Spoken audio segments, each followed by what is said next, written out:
Welcome to Tacos, Tequila, Therapy, and the Tea, of course, with your girl P.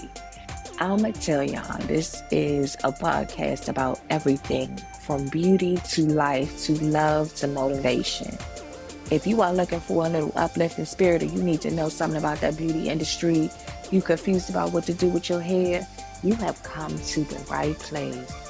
Let's get to it. Join me on the Tea with P. Welcome back, guys. How are ya? I am back again on the Tea with P, on this Tacos, Tequila, Therapy, and the Tea with P. But today I just want to get a little bit more therapy in this sharing, in this journey of being healed and healing, and these discoveries of human behaviors, right? And so I have really just been, and I've been telling y'all this, that I've been just trying to be aware of my shit, right?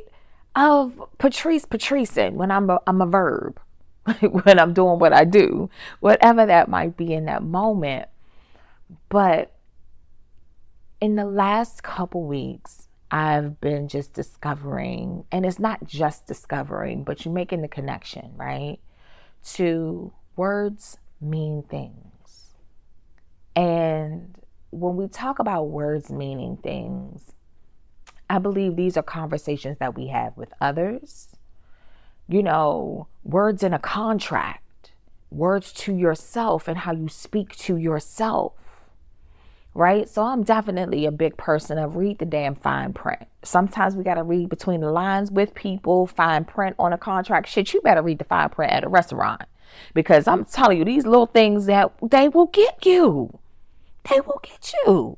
I went to a gathering and it was at a crab spot, and you just never know. Like, words mean things.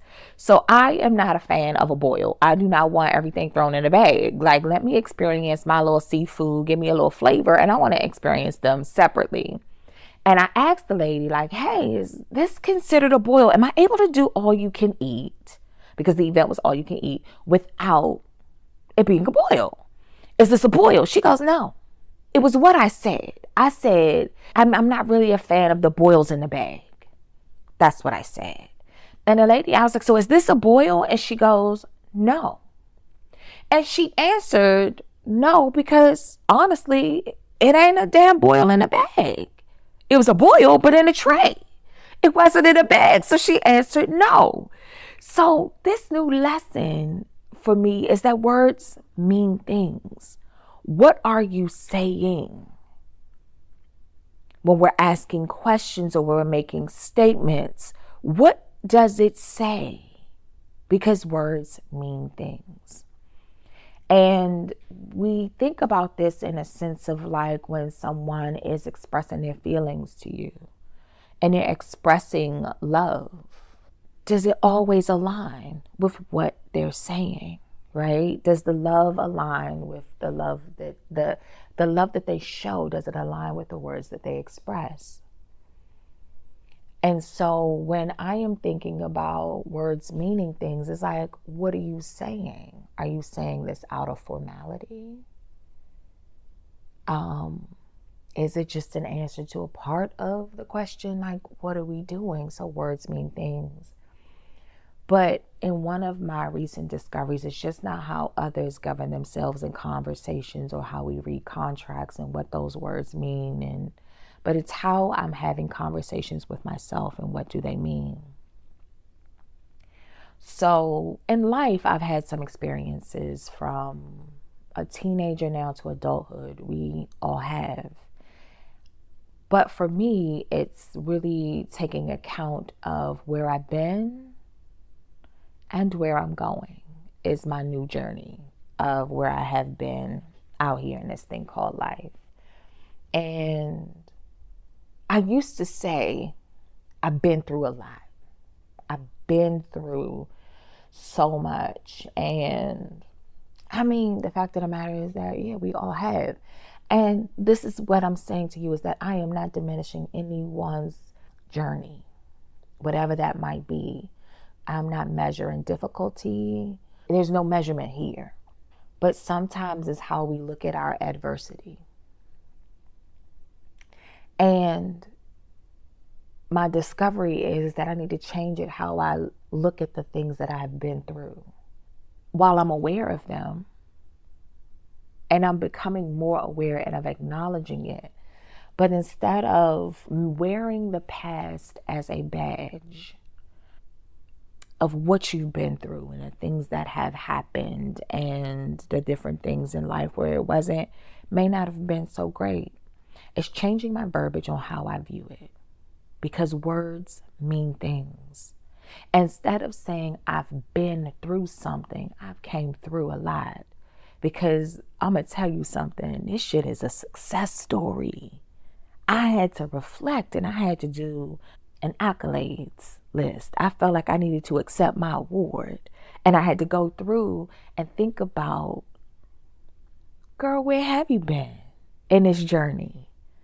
And I really had to process and change my verbiage on how I view the different things that I had, quote unquote, been through. Nah, sis, you came through that shit because look at where you are now. And when I came through at peace, on top. I am not hardened by what I have experienced. But when I say what I've been through, it seems like I'm carrying it with me instead of I came through and I'm on the other side of that. Because the person I was then is damn sure not the person that I am now. And I'm going to tell you, I was one who didn't always celebrate my wins and give myself my flowers because I didn't think I had to. I'd be like, I've been there, done that. And I move on to the next thing that I need to accomplish because I'm always moving forward. There's always an elevation for me. I learn from everything and everyone. And I'm definitely aware, like I told y'all before, and I will tell y'all each and every time, I'm aware of my shit, but are we always aware of our shit? And so the more and more I become aware of my shit, the people around me, I got to make the, you know what I'm saying? I don't have to, but I'm aware of what I'm listening to and what I'm not going to allow my friends to speak into themselves. Right? No, sis, be aware of your shit. And I had to say this to a friend because when I tell you I got one friend that will stand 10 toes down on her motherfucking trauma, that shit is a motherfucking badge of honor. And note that if she hears this, I done told her this shit because we had these conversations often, right? But we were having a discussion just about moving her forward, and she was damn sure going to tell me what she ain't going to do. And I'm going to tell you, this was over the phone. I could tell you that sis eyebrows was touching, shoulders was tight. I probably felt through the phone it shake because she was moving that head like, and what? I ain't going to do it. I ain't never going to do it again. And I was like, of course you not. Because you ain't the same person. But what we cannot do is put energy into the words. Because they mean things. And I cannot let you still continue to give power to what you've been through because you came through it and you ain't even the same person.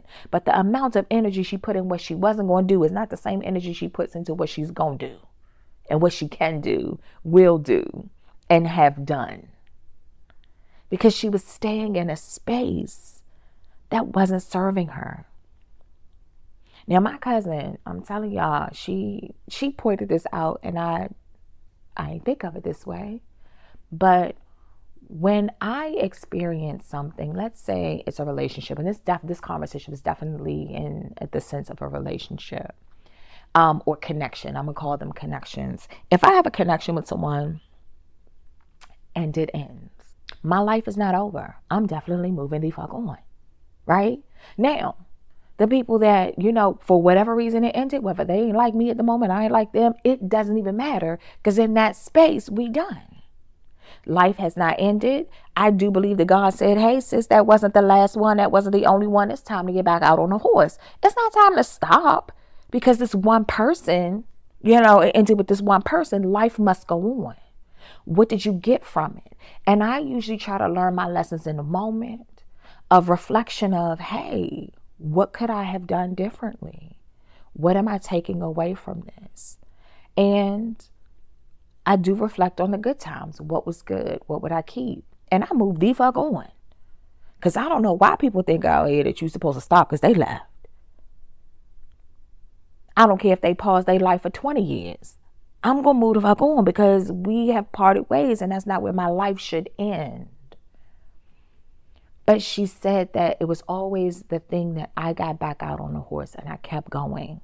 But that wasn't just in relationships as I reflect on my journey, right? I keep moving because sometimes the words that I speak to myself is that this is not the end. This moment is a moment. It is not the day. It's not my life. It's a moment in life. And I can grow from this. I could be better than this. So when I say that words mean things, I want to say this. How you speak to yourself is the most important part of words meaning things.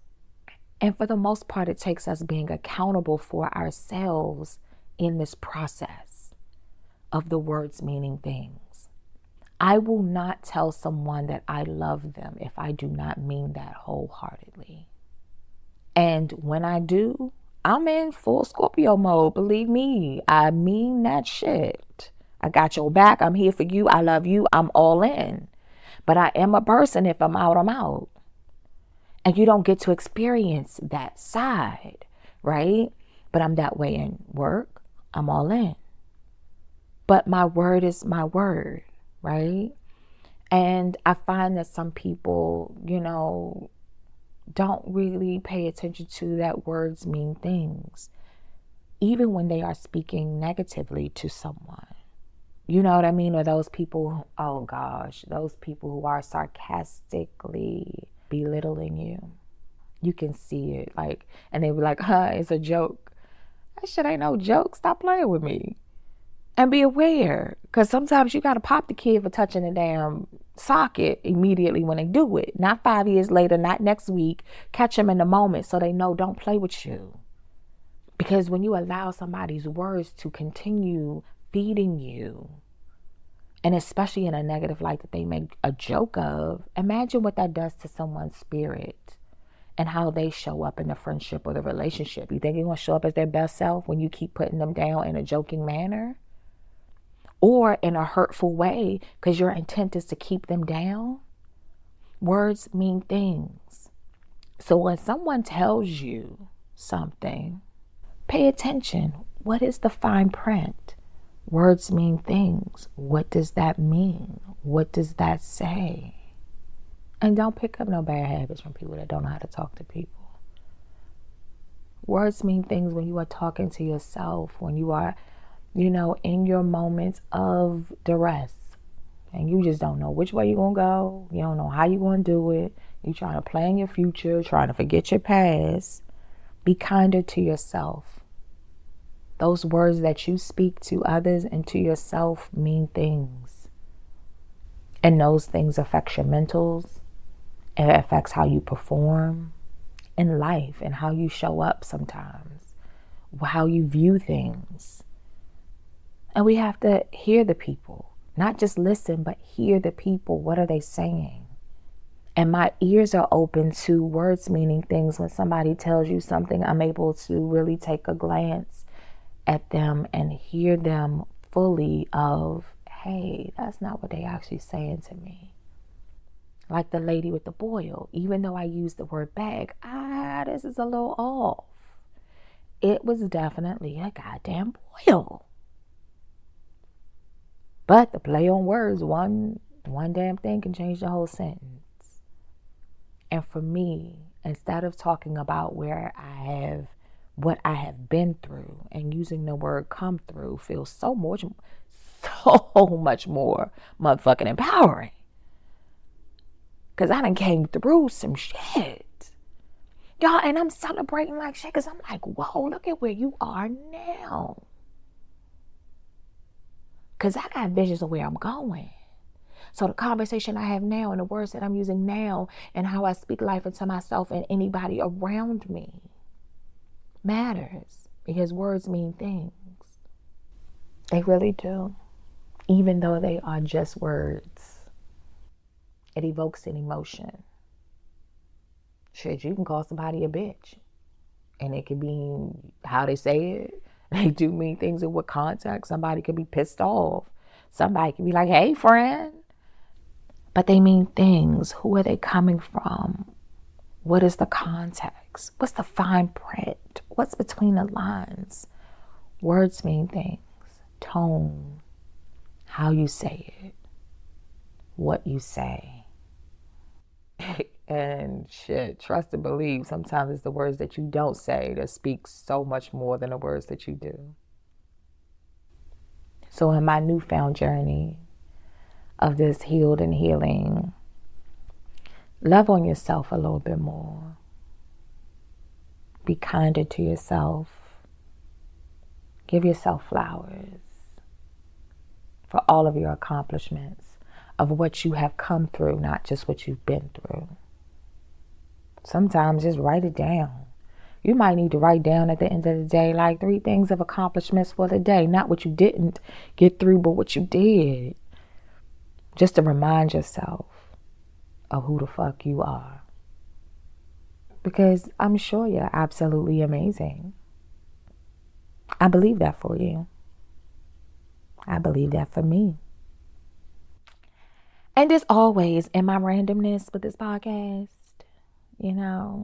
on the healed and healing journey, y'all, who knows what's going to be next time what I'm going to be talking about when I come back to y'all, because y'all know I'll be random. But I appreciate you spending your time with me. As always. Until next time. Thanks for spending your time with me. I know that you got options and you couldn't have been anywhere else, but you chose to listen to your girl today. Don't forget to follow on all of your listening platforms. Share the episode. Tell a friend. Come on back. You can follow me on Instagram under Patrice Star, or the salon, which is the Design Studio _MD.